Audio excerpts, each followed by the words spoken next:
السلام عليكم ورحمة الله تعالى وبركاته. بسم الله الرحمن الرحيم. ரியாலு சாலிஹீன் பாடம் 107. இந்த ரியாலு சாலிஹீன் கிதாபினுடைய 107ஆம் நாள் பாடத்தில் நாம் அமர்ந்திருக்கின்றோம்.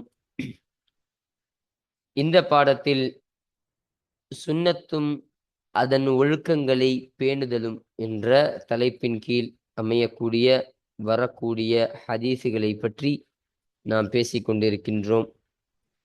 இன்னும் இந்த சுன்னத்தும் அதன் ஒழுக்கங்களை பேணுதலும் என்ற தலைப்பின் கீழ் அமையக்கூடிய ஹதீஸுகளை சம்பந்தப்பட்ட பாடத்தில் இந்த பாடம்தான் இறுதியாக கடைசியாக இருக்கக்கூடிய பாடமாக இருக்கின்றது. அப்ப பாடம் 108ஆம் பாடத்துல இருந்து நம்ம வேறு ஒரு தலைப்பின் கீழ் அமையக்கூடிய அந்த ஹதீஸுகளை பற்றி நாம் பேசுவோம். அல்ஹம்துலில்லாஹ்.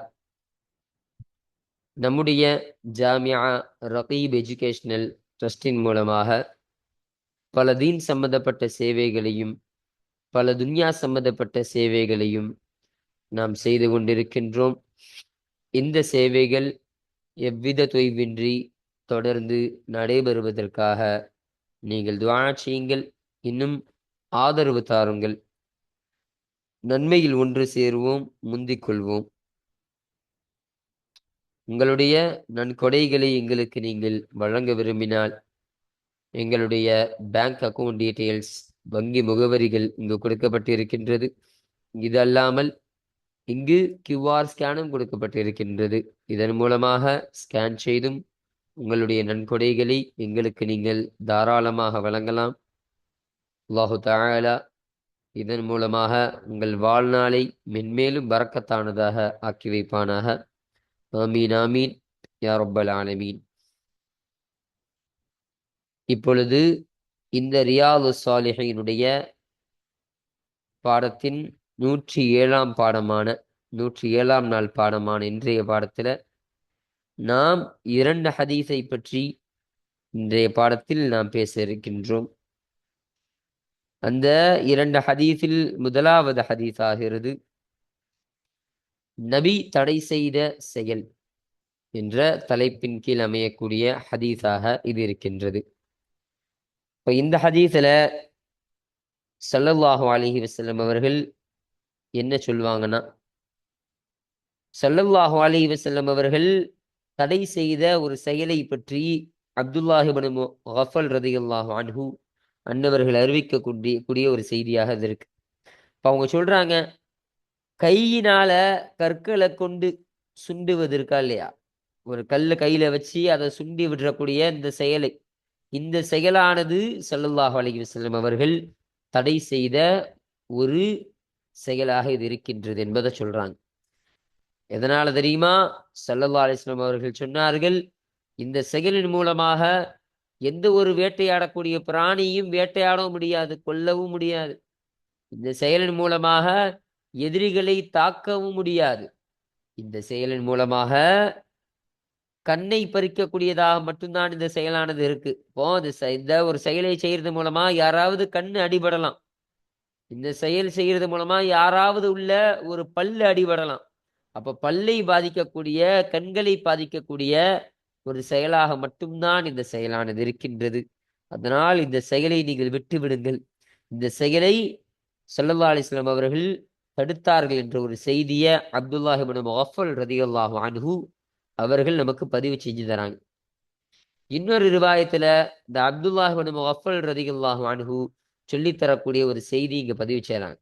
அது என்ன செய்தினா, அந்த அப்துல்லாஹ் இப்னு முகஃபல் ரலியல்லாஹு அன்ஹு அன்னவர்களுடைய ஒரு நெருக்கமான ஒருத்தவர், நட்பு ரீதியிலோ இல்ல குடும்ப ரீதியிலேயோ நெருக்கமான ஒருத்தவர். அந்த நெருக்கமான ஒருத்தர் என்ன செஞ்சாருன்னா, அவர் இது போன்ற ஒரு செயலை செஞ்சு கொண்டிருந்தாராம். அந்த கல்லை தன்னுடைய கையில வச்சு சுண்டி விளையாடி கொண்டு இருக்கக்கூடிய ஒரு சூழ்நிலையில அவர் செய்த இந்த செயலை அப்துல்லாஹ் இப்னு முகஃபல் ரலியல்லாஹு அன்ஹு பார்த்தாங்க. பார்த்துட்டு அந்த நபருக்கு அப்துல்லா இப்னு முகஃபல் ரலியல்லாஹு அன்ஹு அந்த நபரை அந்த செயலை விட்டு தடுத்தாங்க. நிறுத்துங்க, இப்ப நீங்க செய்யாதீங்க, நீங்க இந்த கல்லை இப்படி சுண்டி விடாதீங்க கையால அப்படின்னு சொல்லி அப்துல்லா ரலியல்லாஹு அன்ஹு அந்த நபரை தடுத்தாங்க. தடுத்துட்டு சொன்னாங்க, இதை ஸல்லல்லாஹு அலைஹி வஸல்லம் அவர்கள் தடை செய்திருக்கிறார்கள். ஸல்லல்லாஹு அலைஹி வஸல்லம் அவர்கள் தடை செய்கிற செயல்ல ஒரு செயலாக இது இருக்கு. ஏன்னு தெரியுமா? இதன் மூலமாக எந்த ஒரு காட்டு பிராணியையும், எந்த வேட்டையாடக்கூடிய மிருகத்தையும் வேட்டையாட முடியாது. அதை கொல்ல முடியாது. இதன் மூலமாக ஆபத்து மட்டுமே நிகழக்கூடியதாக இருக்கு. அதை சொல்லி, அதனால் நீங்க இந்த விஷயத்தை செய்யாதீங்க அப்படின்னு சொன்ன உடனே திரும்பவும் அந்த நபர் என்ன செய்யறாரு? அந்த கல்லை கொண்டு திரும்பவும் விளையாடுறாரு. கையில சுண்டி விளையாடுறாரு. இப்போ திரும்பவும் சொன்ன உடனே, திரும்பவும் செஞ்ச உடனே அந்த அப்துல்லா ரதியல்லாஹு அன்ஹு கோவம் வந்துருச்சு. இந்த அப்துல்லா இப்னு முகஃபல் ரதியல்லாஹு அன்ஹு உடனே உடனே அவங்க கையை பிடிச்சு சொன்னாங்க, இதமா நீங்க செய்யாதீங்க. நான் சொல்லிக்கிட்டு இருக்கிறேன். இத ரசூலுல்லாஹி ஸல்லல்லாஹு அலைஹி வஸல்லம் தடை செஞ்சாங்க. ஸல்லல்லாஹு அலைஹி வஸல்லம் இதை தடுத்து இருக்கிறாங்க என்பதாக நான் உன்கிட்ட சொல்லிக்கிட்டு இருக்கும் போதே நீ இந்த விஷயத்தை செய்கிறாயே. அதனால நீ எப்போ ஸல்லல்லாஹு அலைஹி வஸல்லம் அவருடைய சொல்ல மதிக்கலையோ, ஸல்லல்லாஹு அலைஹி வஸல்லம் அவர்களை மதிக்கலை என்பதுதான் நீ அர்த்தம். அப்போ நீ ஸல்லல்லாஹு அலைஹி வஸல்லம் அவர்களை மதிக்கலன்னு சொன்னா எந்த ஒரு காலமும் நான் உன்னோட பேசவே மாட்டேன். நீ இந்த செயலை செய்யறதன் காரணமாக, செய்வதன் மூலமாக நான் உன்னிடத்துல காலம் முழுவதும் நான் பேச மாட்டேன். நிரந்தரமாக நான் பேச மாட்டேன் என்பதாக சொல்லி இந்த அப்துல்லாஹ் இப்னு முகஃபல் ரலியல்லாஹு அன்ஹு அன்னவர்கள் சென்று விட்டார்கள் என்ற இந்த செய்தியை நமக்கு பதிவு செய்து தருகிறார்கள். இதுதான் இந்த ஹதீஸ்ல சொல்லப்படக்கூடிய விஷயமாக இது அமைகின்றது. இதன் காரணமாக தான் நபி தடை செய்த செயல் என்ற தலைப்பின் கீழ் இந்த ஹதீஸை நாம் அமைத்திருக்கின்றோம். அப்போ இதற்கான கூடுதல் விளக்கத்தையும் தர்ஜிமாவையும் நம்ம இப்போ ஹதீஸ் வாசிக்கும் பொழுது நம்ம பார்ப்போம். இப்போ இரண்டாவது ஹதீஸாக ஹஜருல் அஸ்வத் என்ற தலைப்பின் கீழ் இந்த ஹதீஸை நாம் அமைத்திருக்கின்றோம். இந்த ஹதீஸ்ல ஹஜருல் அஸ்வத் கல் இருக்குதா இல்லையா, அந்த கல்லு குறித்தான ஒரு செய்தியை தான் இந்த ஹதீஸ்ல நமக்கு சொல்லி காட்டுறாங்க. இப்போ அந்த செய்தியை இடம்பெறுவதன் காரணமாக தான் இங்க ஹஜருல் அஸ்வத் என்பதாக நாம் தலைப்பு அமைத்திருக்கின்றோம்.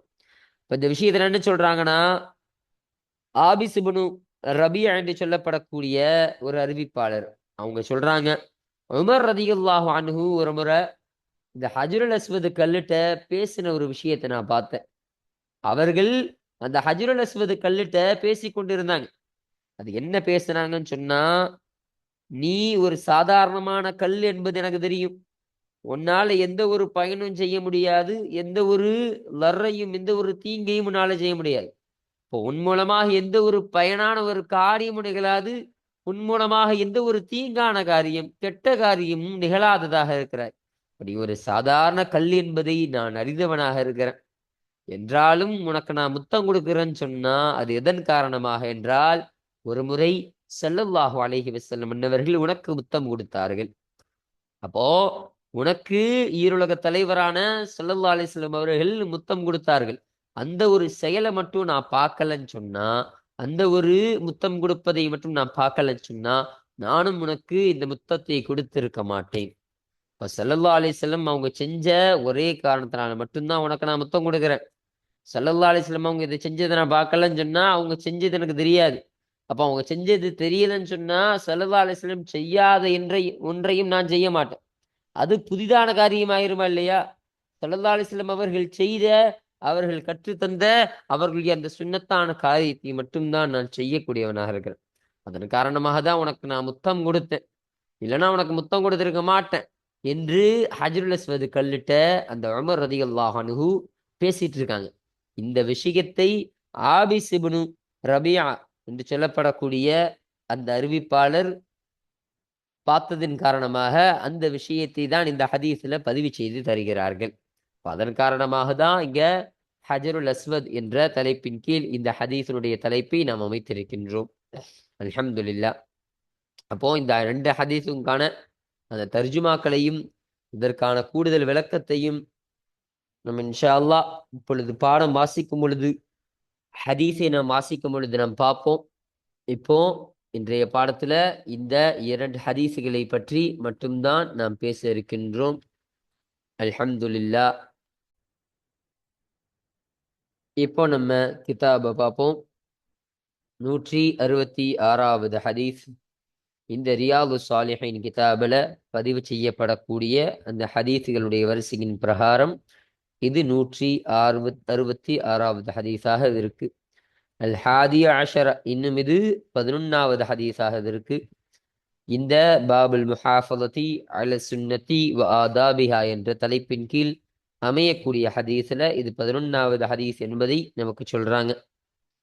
இப்ப இந்த ஹதீஸானது யாரை தொற்றும் அறிவிக்கப்படக்கூடிய ஹதீஸாக இருக்கின்றது என்பதை பார்க்கும் பொழுது, عن أبي سعيد عبد الله بن مغفل رضي الله عنه, அபூ சயீத் என்று சொல்லப்படக்கூடிய முகஃபல் என்பவருடைய மகனான அப்துல்லா ரதியல்லாஹு அன்ஹு அவர்களை தொட்டும் அறிவிக்கப்படக்கூடிய ஹதீஸாக இது இருக்கு அப்படின்னு சொல்றாங்க. ரதியல்லாஹு அன்ஹு அவர்களை தொட்டும் அல்லாஹு தஆலா பொருந்திக் கொள்வானாக. கால, அந்த அப்துல்லா ரதியல்லாஹு அன்ஹு சொன்னார்கள், நஹா ரசூலுல்லாஹி ஸல்லல்லாஹு அலைஹி வஸல்லம், அல்லாஹுடைய தூதர் ஸல்லல்லாஹு அலைஹி வஸல்லம் அவர்கள் தடுத்தார்கள். அனில் நஹதுஃபி, விரலால் சுண்டுவதை விட்டும் தடுத்தார்கள். அப்போ கையால ஒரு கற்களை சுண்டுவோமா இல்லையா, கல்லை பிடிச்சி கல்லை கீழே வச்சு ஒரு கையால சுண்டி விடுற ஒரு விஷயத்தை ஸல்லல்லாஹு அலைஹி வஸல்லம் அவர்கள் தடை செய்தார்கள். இன்னும் வகால, இன்னும் ஸல்லல்லாஹு அலைஹி வஸல்லம் அவர்கள் சொன்னார்கள், இன்னஹு, நிச்சயமாக அதுவாகிறது, லா யக்துலு ஸைத, வேட்டை பிராணிகளை அது கொல்லாது, வலா யன்கஉல் அதுவ, இன்னும் எதிரிகளையும் அது தாக்காது என்பதாக சொன்னாங்க. அப்போ அதை சுண்டி விளையாடக்கூடிய அந்த கல்லை சுண்டி விளையாடுற விஷயம் இருக்குதா இல்லையா, அதை ஸல்லல்லாஹு அலைஹி வஸல்லம் தடை செஞ்சாங்க. ஏன்னு சொன்னா அதனால எந்த பிரயோஜனம் கிடையாது. ஒரு கல்லை சுண்டி விடுறது மூலமாக ஏதாவது வேட்டை பிராணிகள் கொல்லப்படுமா? கிடையாதுல்ல. அப்ப கொல்லப்பட்டா அதற்கான பிரயோஜனம் இருக்கும். இப்போ அதையும் அது கொல்லாது, எதிரிகளையும் தாக்காது. அப்போ அந்த சின்ன கல்லை வச்சு சுண்டி விடுறது மூலமாக எதிரிகளை தாக்கவும் நம்ம முடியாது, எதிரிகளுக்கு எந்த ஒரு அடியும் படாது. அப்ப அதற்கும் அது பிரயோஜனப்படாது. இன்னும் சொல்றாங்க, ஒய்னஹு, இன்னும் நிச்சயமாக அதுவாகிறது, யஃபாஉல் ஐன, அந்த கண்ணை அது பறித்து விடக்கூடியதாக இருக்கும். அது கண்ணை அது பறித்து விடும். அப்போ அந்த கல் அடிக்கிறது மூலமா கண்ணு தான் போகும். வயக்ஸிரு சின்ன, இன்னும் அந்த பல்லை அது உடைத்து விடும். இப்போ அந்த கல்லை சுன்றது மூலமாக யார் கண்ணிலே போய் விழுந்துச்சுன்னா அது கண்ணை பறிச்சிரும், கண்ணே போகக்கூடியதாக இருக்கும். அப்படி ஒரு ஆபத்தை உருவாக்கக்கூடியதாக அது ஆகிரும். அதனால அதை நீங்க செய்யாதீங்க. இன்னும் எக்ஸிரு சின்ன, அல்லது ஏதாவது ஒரு பல்லை உடைச்சிரும். ஒரு பல்ல பார்த்து அந்த கல்லை சுட்டுன்னு வைங்களேன், அந்த பல்லுக்கு ஏதாவது ஒரு டேமேஜ் ஆயிரும், ஒரு பிரச்சனை ஆயிரும். அப்போ அதன் மூலமாக எந்த ஒரு பிரயோஜனம் கிடையாது. அதனால அந்த கையில, அந்த கையால் அந்த கல்லை சுண்டுவது, அதை விட்டும் ஸல்லல்லாஹு அலைஹி வஸல்லம் அவர்கள் தடுத்தார்கள் என்ற இந்த செய்தியை நமக்கு அப்துல்லாஹ் இப்னு முகஃபல் ரதியல்லாஹு அன்ஹு பதிவு செய்து தராங்க. முத்தஃபக்குன் அலைஹி, இந்த ஹதீஸானது புகாரி முஸ்லிம் இருவராலும் இத்திஃபாக்கு செய்து சேர்ந்து அறிவித்த ஹதீஸாக இந்த ஹதீஸு இருக்கின்றது. அப்போ இந்த ஹதீஸானது இந்த பாபுல் முஹாஃபலதி அல சுன்னதி வ ஆதாபிஹா என்ற இந்த தலைப்பின் கீழ் பதிவு செய்யப்படக்கூடிய காரணம் என்னவென்று சொன்னால், ஸல்லல்லாஹு அலைஹி வஸல்லம் அவர்கள் சொன்ன இந்த செயல்தான். இந்த கையினால ஒரு கல்லை சுண்டி விளையாடுவது ஸல்லல்லாஹு அலைஹி வஸல்லம் தடை செஞ்சாங்கன்னு சொன்னாங்களா இல்லையா? எதனால தடை செஞ்சாங்க? அதன் மூலமாக ஏதாவது ஒரு கண்ணுக்கு ஆபத்து வந்துடும், ஏதாவது ஒரு பல்லுக்கு, யாராவதுடைய அந்த பல்லுக்கோ இல்லை யாரு கண்ணுக்கோ ஆபத்தை விளைக்கக்கூடியதாக அது இருக்கும். தெரியாம போய் விழுந்துருமா இல்லையா? இப்போ அதன் மூலமாக எந்த ஒரு வேட்டை பிராணியும் கொல்லப்படாது. வேட்டை பிராணி கொல்லப்பட்டா அதன் மூலமாக பிரயோஜனம் இருக்கும், அந்த பிராணியை நம்ம சாப்பிடலாம். இல்லை எதிரிகளை அது தாக்கக்கூடியதா இருந்தா கூட போருக்கு நமக்கு அது உதவும். அப்படியும் அது இருக்கக்கூடியதா இல்லை. அதனால நீங்க அதை விட்டுருங்கன்னு சொல்ல காரணம், இந்த இப்படிப்பட்ட பாதிப்பை உண்டாக்கக்கூடிய மனிதர்களுக்கு, மக்களுக்கு பாதிப்பை உண்டாக்கக்கூடிய செயல்களை நீங்க விட்டுருங்க. ஏன்னா இது என்னுடைய சுன்னத்து கிடையாது. என்னுடைய சுன்னத்தான நடைமுறை என்பது மக்கள் நம்மின் மூலமாக பிரயோஜனப்பட வேண்டும். மக்கள் நம்மின் மூலமாக எந்த ஒரு வேதனையை அனுபவிக்காமல் அவர்கள் பிரயோஜனம் பெற்றவர்களாக இருக்கணும். இதுதான் ஸல்லல்லாஹு அலைஹி வஸல்லம் அவருடைய சுன்னத். அப்ப இந்த சுன்னத்தை நீங்கள் கடைபிடித்து, இதை நீங்கள் பற்றி பிடித்து, அதை நீங்கள் பேணுதலாக செய்து கொள்ளுங்கள். இப்படிப்பட்ட இந்த காரியத்தை நீங்கள் செய்யாதீர்கள். என்ற ஒரு கருத்தை தான் ஸல்லல்லாஹு அலைஹி வஸல்லம் அவர்கள் இந்த ஹதீஸின் மூலமாக நமக்கு சொல்ல வராங்க.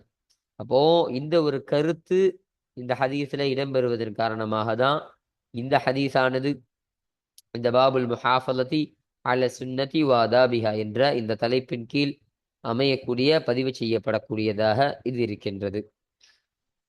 அடுத்தபடியாக பாருங்க, இந்த 166வது ஹதீஸில் உள்ள இன்னொரு ரிவாயத்தை நமக்கு சொல்லி தராங்க. இன்னொரு அறிவிப்பில் உள்ள ஒரு செய்தியை சொல்லி தராங்க. பாருங்க, ஒஃபி ரிவாயத்தின் மற்றொரு ரிவாயத்தில் மற்றொரு அறிவிப்பில் உள்ளது, அன்ன கரீபன் லி இப்னி முகஃபலின்.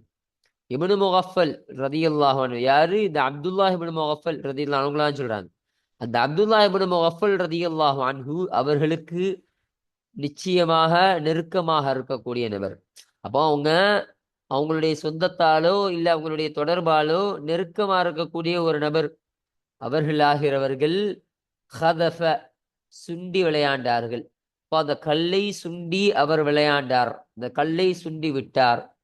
அப்போ ஃபனஹாஹு, எனவே அந்த அப்துல்லாஹிப்னு முகஃபல் ரதியல்லாஹு அன்ஹு அவர்களை தடுத்தார்கள். இந்த செயலை செய்யாதீங்க அப்படின்னு அப்துல்லா ரதியல்லாஹு அன்ஹு அந்த தனக்கு நெருக்கமான அந்த நபருடைய அந்த செயலை அவர்கள் தடுத்தார்கள். காலை தடுத்து சொன்னாங்க. இன்னும் சொன்னாங்க, இன்ன ரசூலுல்லாஹி ஸல்லல்லாஹு அலைஹி வஸல்லம், நிச்சயமாக அல்லாஹுடைய தூதர் ஸல்லல்லாஹு அலைஹி வஸல்லம் அன்னவர்கள் நஹா அனில் ஹதுஃபி, ஹதுஃப் என்ற இந்த செயலை விட்டும் ஸல்லல்லாஹு அலைஹி வஸல்லம் அவர்கள் தடுத்தார்கள். அப்போ நீ இந்த சுண்டி விளையாடுறையே இந்த கல்லை வைத்து, இந்த செயலை ஸல்லல்லாஹு அலைஹி வஸல்லம் அவர்கள் தடுத்திருக்கின்றார்கள் என்ற செய்தியை நான் சொன்னேன். இன்னும் ஸல்லல்லாஹு அலைஹி வஸல்லம் அவர்கள் சொன்னார்கள், இன்னஹா, நிச்சயமாக அதுவாகிறது, லா தஸீது ஸைதன், வேட்டை பிராணியை அது வேட்டையாடவும் செய்யாது என்று ஸல்லல்லாஹு அலைஹி வஸல்லம் அவர்கள் சொன்னதையும் நான் அந்த நபருக்கு சொன்னேன். அப்போ பிறகு அவர் மீட்டினார். அப்ப திரும்பவும் செஞ்சாரு. நான் இப்படி சொல்லிக்கிட்டு இருக்கிறேன், ஸல்லல்லாஹு அலைஹி வஸல்லம் தடுத்தாங்க இந்த விஷயத்த. இதன் மூலமா எந்த ஒரு பிரயோஜனம் கிடையாது, எந்த ஒரு வேட்டை பிராணி இது கொல்ல போனதும் கிடையாது. இப்படி நான் சொல்லி கொண்டிருந்த உடனே அவர் திரும்பவும் அந்த செயலை செய்கிறாரு. திரும்பவும் அந்த கல்லை தன்னுடைய கை கொண்டு சுன்றாரு. அப்போ ஃபகால, எனவே அப்துல்லாஹ் இப்னு முகஃபல் ரதியல்லாஹு அன்ஹு சொன்னார்கள், உஹத்திசுக, உன்னிடத்தில் நான் பேசிக் கொண்டிருக்கின்றேன், உன்னிடத்தில் நான் சொல்லிக் கொண்டிருக்கின்றேன், அன்ன ரசூலுல்லாஹி ஸல்லல்லாஹு அலைஹி வஸல்லம் நஹா அன்ஹு, நிச்சயமாக ரசூலுல்லாஹி ஸல்லல்லாஹு அலைஹி வஸல்லம் அவர்கள் இதை விட்டும் தடுத்தார்கள் என்பதை நான் உனக்கு சொல்லிக்கிட்டு இருக்கேன். பிறகு அழுத்த தஹதிஃபு, விரலால் சுண்டுபவனாக நீ மீட்டி விட்டாய். அப்போ நான் இவ்வளவு சொல்லிக்கிட்டு இருக்கிறேன், ஸல்லல்லாஹு அலைஹி வஸல்லம் இதெல்லாம் தடுத்திருக்காங்கப்பா, இதெல்லாம் தப்பான செயல், இது நல்ல செயல் கிடையாது, இது ஸல்லல்லாஹு அலைஹி வஸல்லம் அவருடைய சுன்னத்து கிடையாது, இதற்கு எதிரானது என்பதாக ஒன்றை நான் சொல்லிக்கிட்டு இருக்கிறேன். இப்போ நீ இதை திரும்பவும் நீ செய்யறியா, நீ திரும்பவும் இந்த செயலை நீ செய்யறியா என்பதாக கோபமாக கேட்டு சொன்னாங்க, லா உகல்லிமுக அபதன், நிரந்தரமாக உன்னோடு நான் பேச மாட்டேன் என்பதாக அந்த நபருக்கு அப்துல்லாஹ் இப்னு முகஃபல் ரதியல்லாஹு அன்ஹு அன்னவர்கள் சொன்னார்கள். அப்போ ஸல்லல்லாஹு அலைஹி வஸல்லம் அவங்க தடுத்த ஒரு காரியத்தை தன்னுடைய நெருக்கமான ஒருத்தவர், கரீபுன்னு சொல்றாங்க, தனக்கு நெருக்கமாக ஒருத்தவர் செய்யக்கூடிய, அதற்கு எதிராக செய்யக்கூடிய அந்த செயலை, அதற்கு என்ன செஞ்சாங்க அப்துல்லா ரதியல்லாஹு, எதுவுமே அவன்கிட்ட காலம்புறம் நான் அவன்கிட்ட பேச மாட்டேன், நீ ஸல்லல்லாஹு அலைஹி வஸல்லம் சொன்ன தடுத்த அந்த செயலை எப்போ நீ செஞ்சியோ அப்பையிலிருந்து நீயும் நானும் விரோதி. ஸல்லல்லாஹு அலைஹி வஸல்லம் அவருடைய சொல்ல மறுக்கிறனா நீ அவர்களையும் நீ மறுக்கிறதா அர்த்தம். அதனால உன்கிட்ட இருந்து நான் எப்போதும் நான் பேச மாட்டேன், உன்னிடத்துல நான் எப்போதுமே நான் பேச மாட்டேன் என்பதாக அவர்கள் சொல்லிவிட்டார்கள் என்ற இந்த செய்தியை இந்த ரிவாயத்துல இந்த அறிவிப்பின் மூலமாக நமக்கு பதிவு செய்து தருகிறார்கள். அப்போ இந்த ஹதீஸானது நாம் மேல சொல்லப்பட்டது மாதிரி நபி தடை செய்த செயல் என்ற தலைப்பின் கீழையும் இந்த ஹதீஸானது அமையக்கூடியதாக இது இருக்கின்றது. அப்போ நம்ம இந்த 166வது ஹதீஸ, இதற்கான தர்ஜிமாவையும் விளக்கத்தையும் நம்ம பார்த்து நிறைவு செஞ்சாச்சு, அல்ஹம்துலில்லாஹ். அடுத்தபடியாக இந்த 167வது ஹதீஸை பற்றிய செய்திகளை இப்போ நம்ம வாசிப்போம். இப்போ இந்த ஹதீஸானது நமக்கு யாரை தொட்டும் அறிவிக்கப்படக்கூடிய ஹதீஸாக இருக்கின்றது என்பதை பார்க்கும் பொழுது வான் ஆபிஸ் இப்னி ரபியா என்று சொல்லப்படக்கூடிய நபர். அப்ப ரபியா என்பவருடைய மகனான ஆபிஸ் என்பவரை தொட்டும் அறிவிக்கப்படக்கூடியதாக இருக்கு. கால அவர்கள் சொன்னார்கள், ரஅய்து உமர் பின் கத்தாப் ரலியல்லாஹு அன்ஹு, கத்தாப் என்பவருடைய மகனான உமர் ரலியல்லாஹு அன்ஹு, அமீருல் முஃமினீனா உமர் ரலியல்லாஹு அன்ஹு அன்னவர்களை நான் பார்த்தேன். ரலியல்லாஹு அன்ஹு அவர்களை தொட்டும் அல்லாஹு தஆலா பொருந்திக் கொள்வானாக. இப்ப அவர்களை நான் பார்த்தேன் சொல்றாங்க. யாரு? ஆபிஸ் இப்னு ரபியா என்று சொல்லப்படக்கூடிய அந்த நபர். யுகப்பிலுல் ஹஜர, அந்த கல்லை அவர்கள் முத்தமிட்டார்கள். முத்தமிடுவதை நான் பார்த்தேன். யானி அறிவிப்பாளர் நாடுகிறார் அல் அஸ்வத, அஸ்வதான கல்லு. அஸ்வதுனா ஹஜ்ருல் அஸ்வது, அந்த கல்லை உமர் ரலியல்லாஹு அன்ஹு அவர்கள் முத்தமிடுகிறார்கள் என்ற இந்த விஷயத்தை பதிவு செய்யறாங்க. அப்போ அஸ்வதான அந்த கல்லு. இன்னும் அந்த உமர் ரலியல்லாஹு அன்ஹு அவர்கள் சொல்கிறார்கள், இன்னி நிச்சயமாக நான் அலமு நான் அறிகின்றேன், இன்னக நிச்சயமாக நீ ஹஜருன் ஒரு கல்லாக இருக்கிற, மா தன்ஃபஉ நஃபா செய்ய மாட்ட. அப்போ நஃபா செய்ய மாட்டேன்னா பிரயோஜனம் அளிக்க மாட்ட. வலா ததுர்ருன் இன்னும் தீங்கும் அளிக்க மாட்ட. அப்போ எந்த ஒரு பிரயோஜனம் அளிக்காத, எந்த ஒரு தீங்கும் இல்லாத ஒரு கல்லாக நீ இருக்கிறன்னு எனக்கு தெரியும். நான் உன்னை ரொம்ப அறிஞ்சவனாக இருக்கிறேன். ஓ மூலமா எதுவும் எந்த ஒரு பிரயோஜனமான காரியம் நடந்துட போறது கிடையாது. ஓ மூலமா எந்த ஒரு தீங்கான காரியமும் நிகழ்ந்துட போறவும் கிடையாது என்ற இந்த விஷயத்தை நான் அறிந்திருக்கிறேன் அப்படின்னு சொல்லிட்டு, வலவுலா அன்னி ரஅய்து ரசூலுல்லாஹி ஸல்லல்லாஹு அலைஹி வஸல்லம் யுகப்பிலுக, உன்னை முத்தமிடுபவர்களாக அல்லாஹுடைய தூதர் ஸல்லல்லாஹு அலைஹி வஸல்லம் அவர்களை நான் பார்த்திருக்கவில்லை என்றால், மா கப்பல்துக உனக்கு நான் முத்தம் கொடுத்திருக்க மாட்டேன், உன்னை நான் முத்தமிட்டு இருக்க மாட்டேன் என்று உமர் ரலியல்லாஹு அன்ஹு அன்னவர்கள் சொன்னத, இந்த விஷயத்தை நான் பார்த்தேன் என்பதை ஆபிஸ் இப்னு ரபியா என்று சொல்லப்படக்கூடிய அந்த நபர் நமக்கு பதிவு செஞ்சு தராங்க. உமர் ரலியல்லாஹு அன்ஹு என்ன சொல்றாங்க? ஸல்லல்லாஹு அலைஹி வஸல்லம் அவங்க உன்னை முத்தம் கொடுக்கறத நான் பார்த்தேன். இந்த ஹஜ்ருல் அஸ்வது கல்ல ஸல்லல்லாஹு அலைஹி வஸல்லம் அவர்கள் அவர்களுடைய புனித கரத்தால தொட்டு அதை முத்தமிடுவதை நான் பார்த்தேன். அப்ப அதன் காரணமாக தான் நான் உனக்கு முத்தம் கொடுக்கிறேன். ஸல்லல்லாஹு அலைஹி வஸல்லம் அவர்கள் செய்த அந்த செயலுக்காக, அவர்கள் செய்த அந்த சுன்னத்தான காரியமாக இது இருக்கிறதுனால தான் நான் உனக்கு முத்தமிடுறேன். மற்றபடி நீ எந்த ஒரு பிரயோஜனம் அளிக்காத, எந்த ஒரு தீங்களிக்காத ஒரு சாதாரணமான ஒரு கல் என்பதை எனக்கும் தெரியும் என்று உமர் ரலியல்லாஹு அன்ஹு அவர்கள் சொன்ன இந்த விஷயத்தை பார்த்ததாக ஆபிஸ் இப்னு ரபியா என்று சொல்லப்படக்கூடிய அந்த நபர் நமக்கு பதிவு செய்து தருகிறார்கள். முத்தஃபகுன் அலைஹி, இந்த ஹதீஸானது புகாரி முஸ்லிம் இருவராலும் இத்திஃபாக் செய்து சேர்ந்து அறிவித்த ஹதீஸாக இந்த ஹதீஸு அமைகின்றது.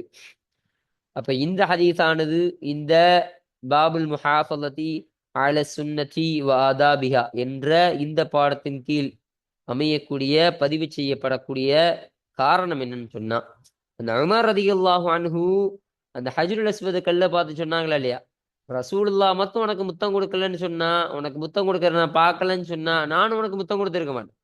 அப்ப ஸல்லல்லாஹு அலைஹி வஸல்லம் அவர்களுடைய அந்த சுன்னத்தான ஒரு காரியம், ஒரு சாதாரணமான ஒரு முத்தமிடக்கூடிய ஒரு சுன்னத்தான காரியத்தையும் உமர் ரலியல்லாஹு அன்ஹு அன்னவர்கள் எந்த அளவிற்கு பேணி நடக்கக்கூடியவர்களா இருந்தாங்க, அது எந்த அளவிற்கு அமல் செய்யக்கூடியவர்களாக, அதை பேணிக்கையோடு அதை பத்திரப்படுத்தி அதை அமல் செய்யக்கூடியவர்களாக இருந்தார்கள் என்பதை விளங்கிக்கலாம்.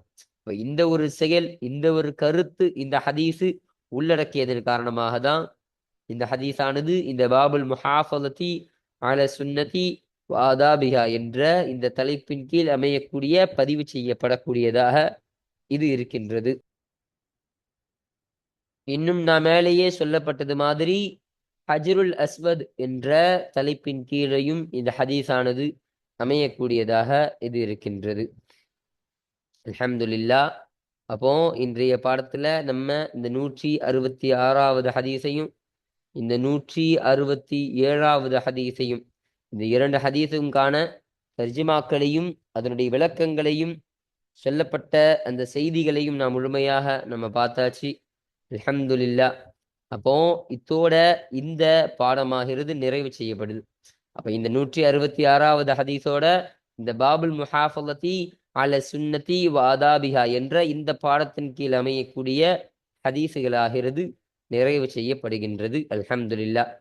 இன்ஷா அல்லாஹ் நம்ம அடுத்த பாடத்துல இந்த 17வது பாடமான இந்த பாடத்துல சொல்லப்படக்கூடிய அந்த விஷயங்களையும் இந்த பாடத்திற்கீழ் பதிவு செய்யப்படக்கூடிய ஆயத்துக்களையும் அதற்கீழ் பதிவு செய்யப்படக்கூடிய ஹதீஸுகளையும் பற்றி இன்ஷா அல்லாஹ் நாம் அடுத்த பாடத்தில் நாம் பார்ப்போம். வாஹிர் தஅவானா அனில் ஹம்துலில்லாஹி ரப்பில் ஆலமீன். அஸ்ஸலாமு அலைக்கும் வரஹ்மத்துல்லாஹி தஆலா வபரகாத்துஹு.